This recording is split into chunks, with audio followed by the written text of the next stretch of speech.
What would happen if you are living in a home where your dreams are replaced by constant pressure? हमेशा expectations को face करना, शादी के लिए pressure feel करना, हमेशा डिस्क्रिमिनेशन को ही देखा है और सबके बीच में तानों का तो फिर पहाड़ ही टूट पड़ा हो। एक ऐसी लड़की जो पढ़ाई करना चाहती थी, पढ़ाई में वो अच्छी भी थी, बहुत ही बड़े गोल्स थे उसको, लेकिन उसके फैमिली की वजह से वो कुछ भी नहीं कर पा रही थी। उसको फिर ऐसा होने लगा कि शायद मैं ही गलत हूँ, मेरे में ही कुछ टैलेंट नहीं है, मैं ही अपने मदर फादर को कन्विंस नहीं कर पा रही हूँ और मैं कुछ भी नहीं कर सकती। फिर फाइनली उसने डिसाइड कर लिया कि मैं अपनी लाइफ को एंड करने वाली हूँ। बट हाँ, कहते हैं ना, जिसको कुछ करने की आशा होती है तो वहां पर उसको अपनी फ्रेंड से एक होप मिला। उसकी फ्रेंड ने बोला, चल ना, मैं क्लासेस में जा रही हूँ पर्सनालिटी डेवलपमेंट को सीखने के लिए, कुछ साथ में 8-10 दिन का कोर्स है, एंजॉय कर लेंगे। वो अपनी फ्रेंड के साथ हमारे पास क्लासेस में आई। वो कुछ और ही ड्रीम्स को लेकर आई थी, वही हमको पता चला 10 दिनों के बैच से। Within 10 days of her personality classes, उसने डिसाइड कर लिया था कि मैं सुसाइड तो नहीं करूंगी, बट हाँ, ट्राई करूंगी कि अपने पेरेंट्स को कन्विंस कर लूँ। और पेरेंट्स को कन्विंस करने के बाद, जैसे मान लो ड्रीम्स को तो कुछ है ना, लिमिट ही नहीं है, ऐसा हो गया था। वो कहते हैं ना, किसी भी चीज़ को शिद्दत से चाहोगे तो पूरी कायनात उसे मिलाने में जुड़ जाएगी। बस कुछ वैसा ही हुआ। फिर उसने डिसाइड किया कि मैं अपनी फ्रेंड के साथ आपके पास एटलीस्ट वीक में एक बार मिलने के लिए आऊँगी। Madam, I want you to be with me. फिर हमने उसके साथ उसकी हॉबी को समझा, उसकी स्ट्रेंथ पर फोकस किया, उसकी जो वीकनेस है उसको पूरा ही शेडो आउट कर दिया। तो वो लड़की को पता चला कि वो कहाँ गलत थी। उसने अपने थॉट प्रोसेस को भी बदला। अगर आप खुद चेंज होना चाहते हो ना, अपनी लाइफ की रिस्पॉन्सिबिलिटी खुद लेना चाहते हो ना, तो पूरे कहते हैं ना, यूनिवर्स की शक्ति है ना, वो आपको कोई ना कोई प्रॉब्लम से बाहर जरूर निकाल देगी। उसने उसकी जो हॉबी थी राइटिंग, उस पर फोकस करना शुरू किया। उसने अपने स्ट्रेंथ से जो बोलना था, किसी को कन्विंस करना था, उसको थोड़ा सा शार्प करना शुरू कर दिया।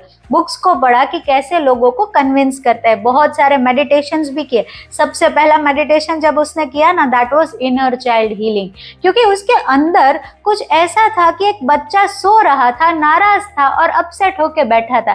पहले तो वही बच्चे को हमने जगाया। इनर चाइल्ड हीलिंग के बाद हमने उसको सेल्फ लव करवाया, सेल्फ लव के बाद सेल्फ केयर करवाई, और ऐसे ऐसे उसके थॉट प्रोसेस को चेंज किया।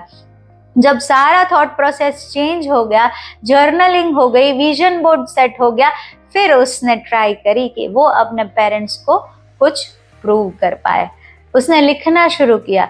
लिखते लिखते उसका एक आर्टिकल हमने न्यूज़पेपर में दिया and it became viral. She started getting the calls, और उसके पापा का लोग बोलते थे, यही आपकी बेटी का आर्टिकल है ना।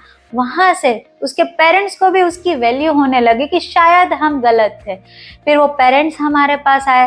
पेरेंट्स को हमने समझा कि आज के ज़माने में लड़कियों को पढ़ाना लिखाना बहुत ही ज़रूरी है, because we are having increment in the crime cases. So ये क्राइम को दूर करने के लिए, रेप को दूर करने के लिए बच्ची को पढ़ाओ, उसको लॉ भी सिखाओ, और उसको आगे क्या करना है ना, एटलीस्ट वो महीने के 10,000 कमा सके ना, वैसा तो उसको बना ही दो। पेरेंट्स के साथ थोड़ी हमारी फाइट भी हुई। उनको लग रहा था कि हम शादी नहीं, बट उसको हम लोग फोर्स कर रहे कि तो अपने करियर पर फोकस कर। बट बहुत सारे लोगों को हमने कन्विंस किया कि आप उनको समझाओ, तो उनके पेरेंट्स ने भी माना। आज वो लड़की बहुत ही सक्सेसफुल है, 2 बुक्स उसने अपनी लिखी हुई है, और वो लड़की ना अपने पेरेंट्स को भाग कर या धोखा देकर कुछ अचीव नहीं किया है, कन्विंस किया है। तो अगर आप अपनी लाइफ को ट्रांसफॉर्म करना चाहते हो ना, तो सबसे पहले एक दृढ़ निश्चय बना लो कि मैं ये करके रहूंगी, क्योंकि हम लोग ऐसे नहीं है कि हमारे संस्कार को भूल जाए। और पेरेंट्स को भी एक रिक्वेस्ट करना चाहती हूँ कि आपने ही आपके बच्चों को संस्कार दिए हैं, तो फिर उसकी लॉयल्टी पर आप क्यों क्वेश्चन मार्क करते हो। अगर वो कुछ करना चाहते हैं ना तो अभी तक उन्होंने कर ही लिया होता, बट अगर वो आपको रिस्पेक्ट करते हैं, आपकी बात को मानते हैं, तो प्लीज उनकी बात को भी समझा करो, क्योंकि जो पहले का जमाना था वो बहुत डिफरेंट था। आज के टेक्नोलॉजी, एआई और क्राइम के युग में आपको उसको आगे बढ़ाना समझना भी बहुत ही जरूरी है। सो यस, ये रही एक अच्छी सी छोटी सी बच्ची की कहानी। छोटी बच्ची इसीलिए बोल रही हूँ क्योंकि कभी भी वो इनर चाइल्ड था ना, उसका हील ही नहीं हुआ था, तो हमने इनर चाइल्ड को हील किया और आज वो लड़की बहुत ही अच्छी तरीके से अपना बिजनेस चला रही है। शी इज फाइनेंशियली इंडिपेंडेंट और पेरेंट के साथ भी बहुत ही अच्छा बॉन्डिंग है। She is going to get married recently. और बस यहाँ से हम लोग कुछ ऐसा करते हैं कि दूसरों की लाइफ में हैप्पीनेस को ला सके। अगर आपके पास भी कोई ऐसा किस्सा है या कहानी है तो ज़रूर से शेयर करिए, और कोई अगर हेल्प चाहता है तो प्लीज़ नीचे दिए गए नंबर पर कनेक्ट कीजिए। Thank you so much. हंसते रहिए और हेल्प करते रहिए।